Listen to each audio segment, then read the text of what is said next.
ಸಿದ್ದರಾಮಯ್ಯ ಅವರು ಈಗ ಮಾತು ತಪ್ಪುದ್ರ ಅಂತ ಡಿ ಕೆ ಶಿವಕುಮಾರ್ ವಿಚಾರದಲ್ಲಿ. ಸರ್, ಅವರು ಕಾಂಗ್ರೆಸ್ ಒಂದು ರಾಷ್ಟ್ರೀಯ ಪಕ್ಷ.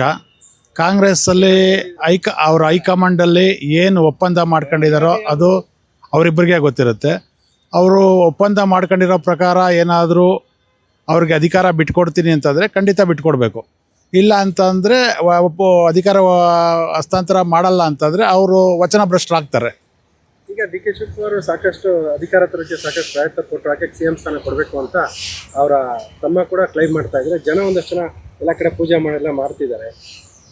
ಶಿವಕುಮಾರ್ ಅವರು ದೈವ ಭಕ್ತರಿರ್ತಾರೆ. ಅವರು ಯಾವಾಗಲೂ ದೇವಸ್ಥಾನ ಅದು ಇದು ಅಂತ ಹೋಗ್ತಾ ಇರ್ತಾರೆ. ಹಂಗಾಗಿ ಅವರು ಪೂಜೆ ಮಾಡಿಸೋದ್ರಲ್ಲಿ ತಪ್ಪೇನಿಲ್ಲ. ಅವರು ಮುಂಚೆನೇ ಮಾತಾಡಿದಾರಂತೆ ಹೈಕಮಾಂಡಲ್ಲಿ ಇಬ್ಬರು 2.5 ವರ್ಷ ಅಂತ ಅಂದ್ಬಿಟ್ಟು ಏನೋ ಒಪ್ಪಂದ ಆಗಿರುತ್ತೆ. ಆಗಿದ್ದ ಪ್ರಕಾರ ಸಿದ್ದರಾಮಯ್ಯ ಅವರು ಬಿಟ್ಕೊಡ್ಬೇಕು. ಈಗ ಈ ಥರದ್ದು ಗೊಂದಲ ಯಾವ ರೀತಿ ಜನದ ಮೇಲೆ ಆಗುತ್ತೆ, ಪಕ್ಷದ ಮೇಲೆ ಯಾವ ರೀತಿ ಆಗುತ್ತೆ ಅಂತ? ಕಾಂಗ್ರೆಸ್ ಪಕ್ಷದ ಮೇಲೆ ಈಗ ಇಡೀ ದಕ್ಷಿಣ ಭಾರತದಲ್ಲಿ ಇರೋದು ಕಾಂಗ್ರೆಸ್ಸು. ಕರ್ನಾಟಕದಲ್ಲಿ ಅದ್ರ ಮೇಲೂ ನಂಬಿಕೆ ಇಲ್ದಂಗೆ ಆಗ್ಬಿಡುತ್ತೆ. ಇವರು ಏನು ಗ್ಯಾರಂಟಿ ಯೋಜನೆಗಳು ಕೊಟ್ಕೊಂಡು ಅಧಿಕಾರಕ್ಕೆ ಬಂದ್ಬಿಟ್ಟು ಈಗ ಬರೀ ಅವರು ಅಧಿಕಾರದಲ್ಲಿ ಏನಾಗಿದೆ, ಬರೀ ಗ್ಯಾರಂಟಿ ಯೋಜನೆಗಳಿಗೆ ದುಡ್ಡು ಕೊಡೋದಾಗಿದೆ. ಹಂಗಾಗಿ ಕಾಂಗ್ರೆಸ್ ಸರ್ಕಾರದಲ್ಲಿ ಯಾವುದು ಅಭಿವೃದ್ಧಿ ಕಾರ್ಯಕ್ರಮಗಳು ಆಗ್ತಾಯಿಲ್ಲ.